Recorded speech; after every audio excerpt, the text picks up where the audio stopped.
Avocado મને લાગે છે આપણામાંથી કોઈને ભાવતું નહોતું, પ્રેશર, સમાજના પ્રેશરમાં ગમાડ્યું છે આપણે. હા, હેલ્ધી કહીને, પણ એમાં કેલેરીઝ વધારે હોય પાછી. અને પાછું કેવું હોય કે એનો સ્વાદ ન હોય તો એ બરાબર કીધું. મેં કીધું સ્વાદ નથી, ના ના, એ તો શું છે કે થોડું કાંદા અને થોડુંક મરચું નાખીએ ને તો સરસ લાગે. તો મેં કીધું કાંદા ને મરચું ચાલતે ને.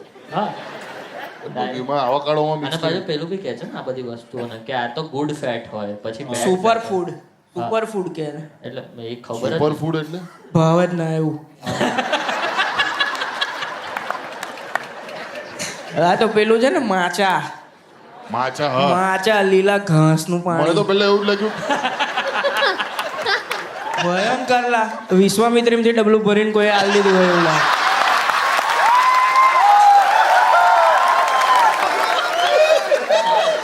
રસલપુર સાઈડ થી ભરે તો સ્ટ્રોબેરી માચા નહીં. એ જેને પહેલી વાર બનાવ્યું હશે ને એને ગાળ જ આપી હશે કે આ જ નામ રાખીએ આપણે. હા, બેઠો મને તો પહેલા એવું જ લાગતું હતું કે આ માચા આવાકાડોનો જ્યુસ છે, કારણ કે દેખાય ચારું. કોઈ પીધું તે માચા પીધું છે? મેં હવે પીવું નહીં, પેલો ઘાસ વાસ કે ભાઈ એ બનાવવાની બી રીત છે આખી. ભંગ જેવું બનાવવું પડે એને. હે? હા, એની જોડે સામાન આવે, આટલી વાડકી આવે, એક પીછી આવે, પેલું સેવિંગ વાળી એક પાવડર હોય, એને આમ કરીને આખું ગોરવવાનું. એ ગોરવાય પછી ગારીને અંદર કંઈ બહુ વિચિત્ર બનાવટ છે એ. ખબર નહીં, બહુ જ નવરા માણસે આ શોધ્યું છે કે સવારે ઉઠીને ચા બનાવવાની હોય એની જગ્યાએ માચા.